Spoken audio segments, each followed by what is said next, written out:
नमस्कार दोस्तों, मेरा नाम है शिवम और आप देख रहे हैं राजनीति के धुरंधर।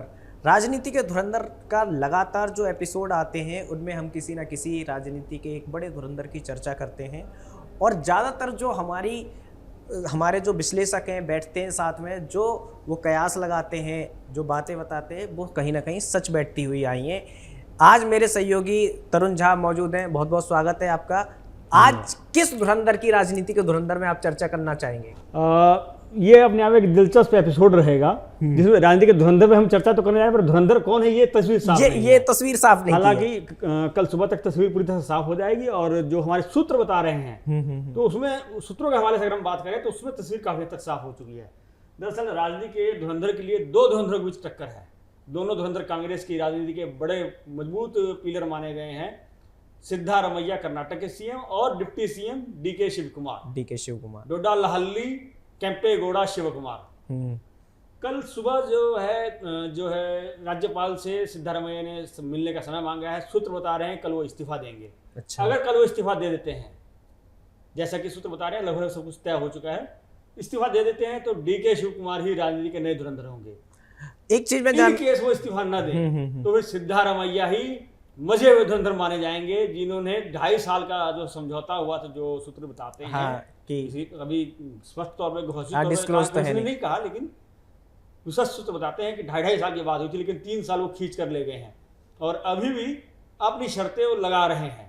तो ऐसे में अब तक तो वही धुरंधर है, लेकिन कल सुबह की तस्वीर के बाद जो सूत्र बता रहे हैं अगर राज्यपाल ने इस्तीफा दिया तो डीके शिवकुमार नए धुरंधर होंगे। इसमें जैसे डीके शिवकुमार जी हो गए, है ना, या सिद्धारमैया जी हो गए, कौन संगठन में किसकी अच्छी पकड़ है और कौन राजनीतिक रूप से ज्यादा दक्ष है? देखिए, यही सबसे बड़ा पेच है जिस पर कांग्रेस हाईकमान भी परेशान है। हालांकि कांग्रेस हाईकमान को हमेशा मुख्यमंत्री बदलने में दिक्कत आती है, बहुत दिक्कत आती है, चुनते भी लेट हैं। इलेक्शन जीत जाए तो भी कई दिन 10-12 दिन। राज्य में येदियुरप्पा को बदला गया। हालांकि येदियुरप्पा के समय बीजेपी को भी दिक्कत आई थी, लेकिन वो बहुत ज्यादा खुले तौर पर इस बात को जताया नहीं गया और अंत में वहां सत्ता परिवर्तन हुआ। आज भी येदियुरप्पा बीजेपी के साथ बने हुए हैं, उनके बेटे वहां प्रदेश अध्यक्ष बने हुए हैं। बिल्कुल। और बाकी दूसरे प्रदेशों में भी बहुत कम रस्साकसी, बहुत कम कलह कलेश में सत्ता परिवर्तन हुआ। हरियाणा हमारे सामने सबसे बड़ा उदाहरण है। सच्चाई है। तो कांग्रेस के सामने ये समस्या वैसे भी रहती है, लेकिन इस केस में ज्यादा गंभीर है क्योंकि उनके लिए दोनों नेता न केवल उनके लिए एक एसेट हैं, सिद्धारमैया उनके लिए एसेट हैं, इसमें कोई दो राय नहीं है, बल्कि दोनों ही मजे खिलाड़ी हैं, दोनों ही संगठन के भी खिलाड़ी हैं और दोनों ही सरकार राजनीति के भी खिलाड़ी हैं। दोनों सरकार चलाने में जो सिद्धस्त चाहिए और जो वरदहस्त है वो दोनों को ही हासिल है। सिद्धारमैया लंबी रेस का घोड़ा रहे हैं, एक अच्छा अनुभव है उनको, बड़े घाघ पॉलिटिशियन की तरह उन्होंने अब तक जो है राजनीतिक पारी खेली है। वहीं डीके शिवकुमार ने बहुत कम समय में बहुत बड़ा कद हासिल किया है और अच्छे चुनाव रणनीतिकार के तौर पर उन्होंने अपना लोहा मनवाया है, चाहे वो खुद के उनके चुनाव हो। अब तक उन्होंने 4 चुनाव ऐसे जीते हैं जिससे कोई भी दांतों तले उंगली दबा लेता है। 3 बड़े सुरमाओं को उन्होंने हराया है। पूर्व प्रधानमंत्री HD देवेगौड़ा 2 बार उनको समाराथु सीट से हराया और एक बार उनके बेटे कर्नाटक के मुख्यमंत्री रहे और अभी केंद्रीय मंत्री हैं HD कुमारस्वामी, यानी पिता पुत्र दोनों को हराया।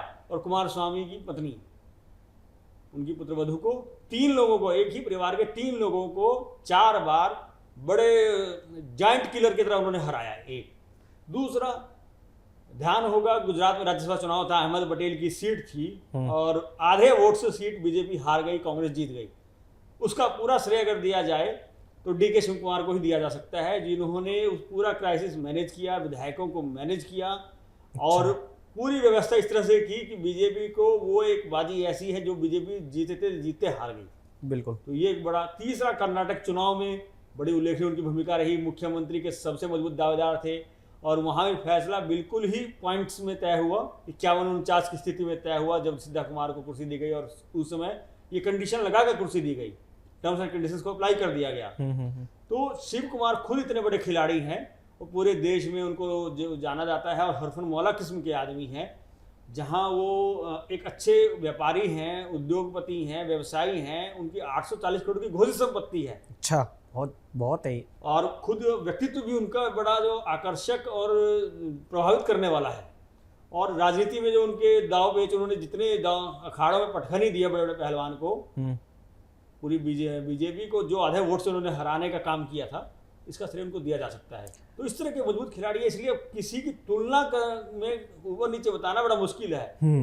मतलब दोनों ही मजे हुए खिलाड़ी हाँ, रहे। मजे खिलाड़ी हैं। एक चीज मैं जानना चाहूंगा, क्या कांग्रेस थोड़ा लंबी रेस के घोड़े की तरफ जा सकती है कि 2028 में फिर से हम वापस आए कर्नाटक में, इस तरीके का देख सकती है क्या कुछ? हाँ, कांग्रेस के लिए यहाँ पर हालांकि वो इतना ज्यादा लंबा अक्सर ऐसा देखा नहीं गया है, लेकिन सोचे क्योंकि उनको हाईकमान को थोड़ी चिंता रहती है। हाँ, लेकिन क्योंकि अब गिने चुने राज्य बचे हैं उनके पास। लेकिन हाँ, अगर उस दृष्टि से देखें, गिने चुने राज्य बचे हैं, क्योंकि कर्नाटक उसमें से एक गढ़ है उनका। गढ़ अभी तक नहीं है, गढ़ बनाने की चिंता उनको करनी है। बिल्कुल। तो डीके शिवकुमार एक लंबी रेस के घोड़े हैं। इसी तरह से सिद्धारमैया भी एक ऐसे ठुन के मान लीजिए, अभी माना जा रहा है कि सिद्धारमैया को केंद्र में लाया जाएगा, केंद्र में उनकी भूमिका जो है उनका सदुपयोग किया जाएगा। तो उस लिहाज से सिद्धारमैया अभी आयु के लिहाज से भी उनके पास अभी समय है कि केंद्र में आकर वो अपनी जो है सेवाएं कांग्रेस को देकर मजबूत कर सकते हैं। मजबूत करेंगे नहीं करेंगे क्या होगा ये भविष्य तय करता है। बिल्कुल। लेकिन उनके पास अभी देने के लिए कांग्रेस को है। वही डीके शिवकुमार, उनकी आयु के लिहाज से देखें, उनकी राजनीतिक जमा पूंजी के लिहाज से देखें तो भी उनके पास बहुत कुछ है देने के लिए। लंबी रेस के घोड़े हैं, उनके पास बड़ा समय है। और कांग्रेस को इसीलिए आलाकमान को इतनी दिक्कत हो रही है। यहाँ डीके शिवकुमार जिस जातीय समुदाय से आते हैं, वोका वोट बैंक किसी भी राजनीतिक पार्टी के लिए वहाँ बहुत महत्व रखता है। इस लिहाज से डीके शिवकुमार बहुत ज्यादा उल्लेखनीय है कांग्रेस के लिए, प्रासंगिक है कांग्रेस के लिए। और दोनों ही लंबी रेस के घोड़े हैं। लेकिन अगर राज्य के राजनीति के हिसाब से देखें तो अगर डीके शिवकुमार को मौका मिलता है तो लंबी रेस के घोड़े हो सकते हैं। कल को राष्ट्रीय स्तर पर उनकी एक बड़ी भूमिका हो सकती है। क्या ऐसा हो सकता है, हालांकि मैं बहुत पहले पूछ रहा हूँ, अभी तो कार्यकाल बचा हुआ है मल्लिकार्जुन खड़गे जी का, क्या ऐसा हो सकता है कि उन्हें सेंटर में लाके कुछ इस तरीके की कमान देने की सोचे कांग्रेस? देखिए, जैसे ही सिद्धारमैया जी की बात कर रहा हूँ हाँ, कि राष्ट्रीय स्तर पर उनको भूमिका दी जा सकती है, तो मेरे मन में भी असल में यही बात आई। हाँ। लेकिन उसमें एक पॉइंट मुझे लगता है कि कर्नाटक से ही कर्नाटक को रिप्लेस करेंगे। हाँ। ऐसा हो कि ना हो, लेकिन जिस कद के वो आदमी उस कद में देने में कोई बुराई नहीं। जो उनका अब तक राजनीतिक सफर रहा है उसमें मुझे लगता है कोई बुराई भी नहीं है और कोई कमजोर चेहरा भी नहीं रहेंगे। हाँ, एक ही दो पॉइंट है कि एक तो दक्षिण भारत से आते हैं, हालांकि कांग्रेस के लिए तो ये एसेट है, उनके लिए तो एसेट वाली बात है। जो राज्य मिल रहे हैं, जो कुछ मिल रहा है वो दक्षिण भारत से ही मिल रहा है। इस समय तो संजीवनी उनको मिले दक्षिण भारत से मिल रही है। सच्चाई है। उत्तर में तो केवल एक हिमाचल उनके खाते में आया है। और हिमाचल की एक परंपरा रही है कि हर 5 साल में सरकार पलट जाती है। ऐसे में दक्षिण की तरफ ही उनको देखना होगा लगातार। तो कोई बुराई भी नहीं है। लेकिन दो बातें, तो दक्षिण भारत में यदि उन्हें राष्ट्रीय राजनीति में कांग्रेस को अपने पैर पसारने हैं, फिर से अपनी खोई जमीन को हासिल करना है, तो दक्षिण के लाने से उत्तर में उन्हें बहुत फायदा हो पाएगा। इसकी मुझे जो थोड़ी गुंजाइश कम लगती है। तो ये एक पॉइंट उनके खिलाफ जाता है। दूसरा, कर्नाटक से ही है, तो एक ही स्टेट से दो बड़े लोगों को बाहर कर लाया जाए। हालांकि ऐसा नहीं कि ऐसा हो नहीं सकता, ये कांग्रेस ऐसा नहीं कर सकती। बिल्कुल। तो थोड़ा कम ऐसा हुआ है, ऐसा राजनीति में तक कोई ऐसा उदाहरण ध्यान में है नहीं जब राष्ट्रीय अध्यक्ष एक ही स्टेट से बैक टू बैक लगातार दो लाया जाए। जैसे बीजेपी के सामने भी एक जब बिंदु आया था, या और भी समय में जब बिंदु आया, तो एक ही राज्य से दो लोगों को लाया जाए एक जैसे बड़े पद पर, ऐसा थोड़ा कम होता है। तो ये दो पॉइंट के खिलाफ जाते हैं। बाकी तो उनके संभावना से इनकार नहीं किया जाता, उनकी संभावनाएं उज्ज्वल है। ठीक है, एक आखिरी कमेंट आपसे चाहूंगा प्रोग्राम के एंड में। कल तक जो आपके सूत्र हैं उसके हिसाब से क्या रणनीतिक परिणाम सामने आ सकता है? रणनीति जो मुझे हमारे सूत्र बता रहे हैं, कल एक ब्रेकफास्ट लंच होगा, वो आखिरी मीटिंग होगी।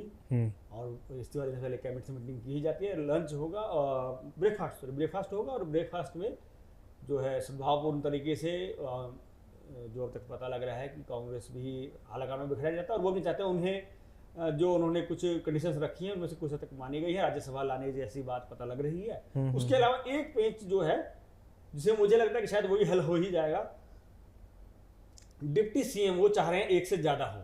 अच्छा, उत्तर प्रदेश की तरह दो डिप्टी सीएम वो चाह रहे हैं कि शिव कुमार को बहुत ज्यादा मजबूत न होने दिया जाए। डिप्टी सीएम ज्यादा होंगे तो उनके लिए एक सिरदर्दी बढ़ेगी। ये उनकी राह निष्कंटक नहीं रहेगी। तो वो डिप्टी सीएम की एक कंडीशन बता रहे हैं। प्रदेश अध्यक्ष वो अपनी पसंद का व्यक्ति चाहते हैं, जो मुझे लगता है काफी हद तक मसलों को बना ही लिया जाएगा। लगभग सहमति बन चुकी है। तो कल ब्रेकफास्ट के बाद वो राज्यपाल से मिलने जाएंगे, वो अपना इस्तीफा सौंप देंगे और डीके शिव कुमार को फिर नई सरकार का नेतृत्व करने का अवसर दिया जाएगा।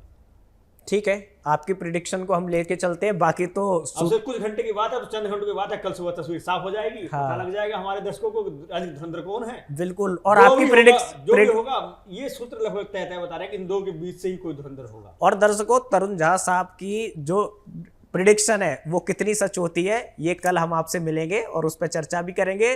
फिलहाल बने रहिए MH1 न्यूज के साथ और देखते रहिए राजनीति के धुरंधर। बहुत बहुत धन्यवाद।